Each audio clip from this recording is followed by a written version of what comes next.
It's 1923 in the seaside town of Hastings, England. Inventor John Logie Baird is hoping the fresh sea air will improve his chronic bad health. It better. Baird is a genius, but his health problems and his life of inventing have left him seriously broke. My father came across as being rather withdrawn and not quite with it. You would say something to him and he wouldn't necessarily respond to it because he would be thinking of something else. But he was always polite. Baird has been inventing ingenious gizmos and gadgets all his life. His chemically saturated damp-proof socks for the troops in the trenches were surprisingly successful. But his inflatable pneumatic shoes never made him a penny. By the time he hits Hastings, he's out of money. But Baird has an idea that just might let him invent his way out of his predicament. Here he was with £100 left, and he had to think of something. And that was television. What Baird is imagining is a huge technological leap. Transmitting sound over great distances by radio is still new.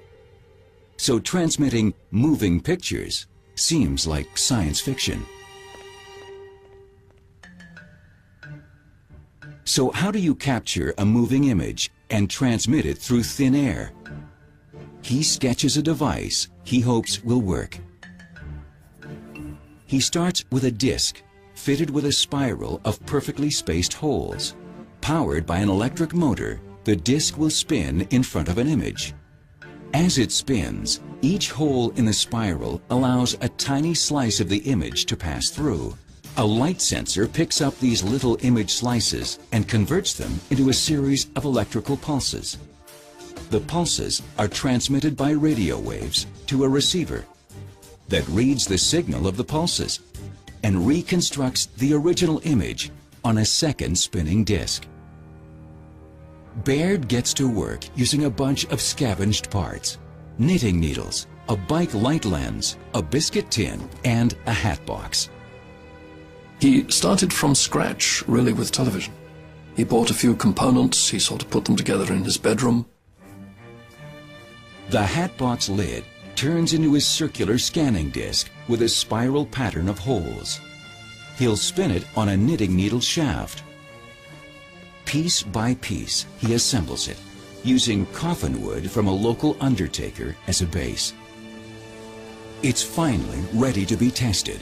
Baird has staked everything on his tiny spinning pinpoints of light. Baird sets up a simple cross in front of the scanning disc. He syncs up the receiving disc at the opposite side of the room and watches to see what his crazy contraption can do. As if by magic, it appears. As the receiving disc spins, it reassembles the shadowy shape of the cross. Baird is ecstatic. It proves his basic assumptions are correct. But a clear image is still a long way off. It took him a little longer than he thought it would. It took him several years. By 1924, Baird is now living in London, which gives him better access to equipment, but the smoggy air is disastrous for his health. In a Soho flat, still penniless, he works day and night.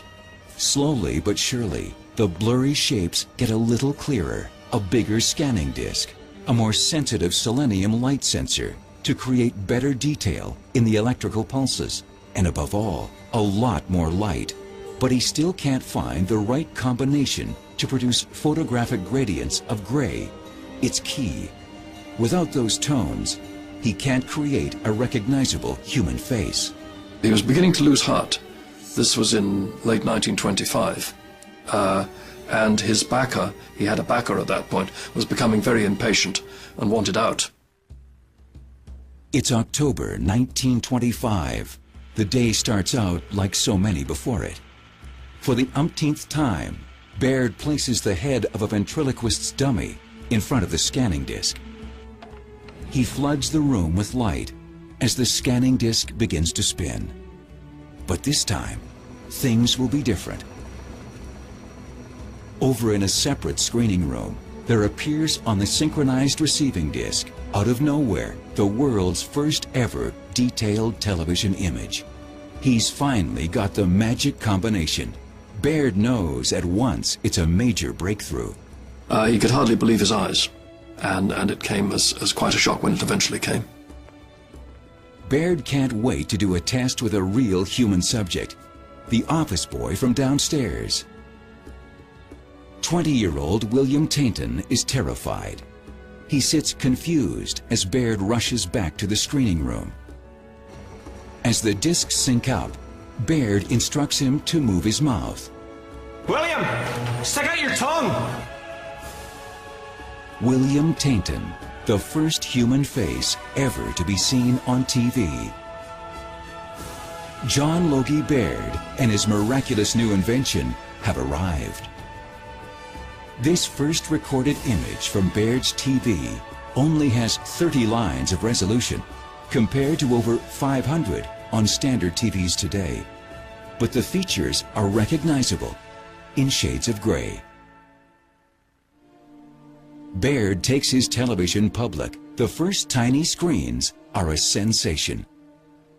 Within 4 years, the BBC transmits its first official TV broadcast using Baird's mechanical system. But in a very quiet way, I'm extremely proud of what my father did. Thanks to the relentless determination of John Logie Baird, the world now has television. The global village is born.